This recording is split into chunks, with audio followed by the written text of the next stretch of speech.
unification sans confusion. Le Ana, il est un, mais il ne faut pas les confondre. Il est d'ordre différent. C'est bon? Là, il y a la confusion. Je pense que c'est lui le sujet. Ouais. Le Ana, il est... Non. Non, c'est préserver par soi et pour soi quelque chose. Donc, préservez-moi en vous, mais vous êtes proactif là-dedans. C'est à vous qu'incombe la préservation, et c'est pour vous. Finalement, en réalité, nous sommes tous en puissance. Normalement consacrés à quoi? À vouer notre vie au service du temple. Différents temples. Déjà, initialement, tous notre propre temple. Parce que notre propre temple contient l'ego divin. Donc il faut le préserver, celui-ci. Si vous ne le préservez pas, vous n'allez pas pouvoir consacrer le temple au service de ce qui est contenu dans le temple. Ah, d'accord, avec la taqwa. Donc on a dit waqaya.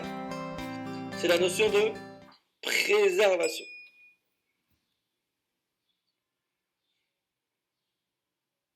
Préservation. Waqa. Hein? Waqihim. Qihim. Azab al-jahim. Préserver de azab al-jahim. La privation de douceur du jahim. Waqa. Yaqi. Préserver de quelque chose.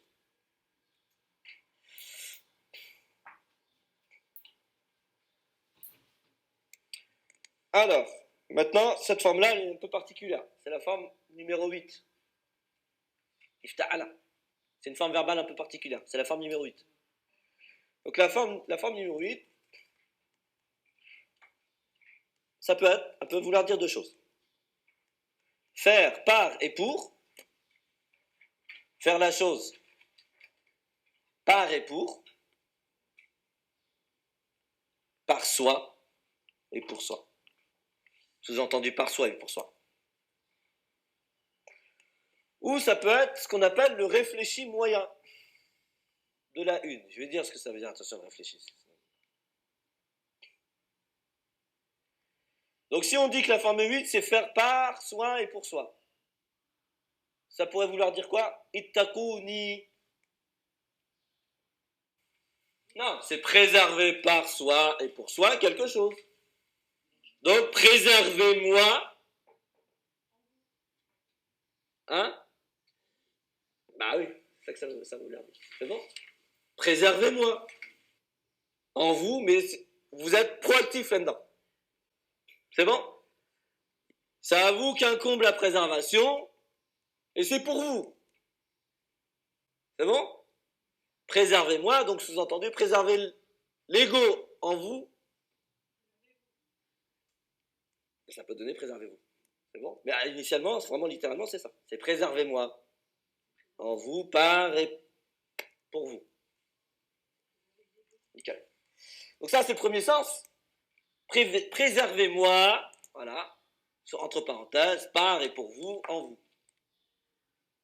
Le deuxième, quand on dit réfléchi moyen, ça veut dire réfléchi si on met ce, et après ce qui vient en termes de complément d'objet direct, devient le moyen par lequel on peut faire l'action.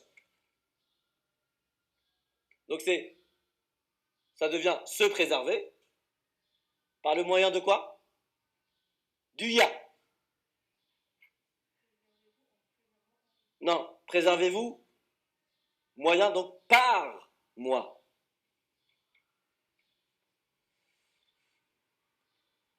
Bah, parce que si vous n'êtes pas préservé, vous n'allez pas pouvoir consacrer, vous n'allez pas pouvoir vouer. Il faut être en bonne santé pour être au service du temple. Hein. Finalement, en réalité, nous sommes tous en puissance. Normalement consacrés à quoi? À vouer notre vie au service du temple. Différents temples. Déjà, initialement, tous notre propre temple. Parce que notre propre temple contient l'ego divin. Donc il faut le préserver, celui-ci. Si vous ne le préservez pas, vous n'allez pas pouvoir consacrer le temple service de ce qui est contenu dans le temple. Donc le premier tahlil, là, le premier tawhid de l'ego divin, il est juste magnifique. Parce que finalement, on a tout là-dedans. On a l'inzar, la notion de vouer, et puis il y a la notion de qu'est-ce qui va me permettre effectivement d'être fidèle à la promesse et au vœu, de pouvoir tenir ma promesse.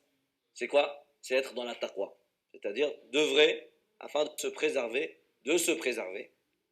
donc sous-entendu de préserver mon temple, par lui. C'est-à-dire retrouver, chercher, trouver les ressources de la préservation en Dieu. Donc on pourrait traduire par « alors préservez-vous en moi », dans le sens de « par moi ». Buenos? On a dit le bi, hein, on peut par et en. Préservez-vous en moi. C'est ça ce que j'appelle le réfléchi moyen. Ouais, il est réfléchi et il y a le moyen de l'action réfléchie. C'est bon? Donc ça, c'est un des sens très profond de taqullah. Préservez-vous par Allah.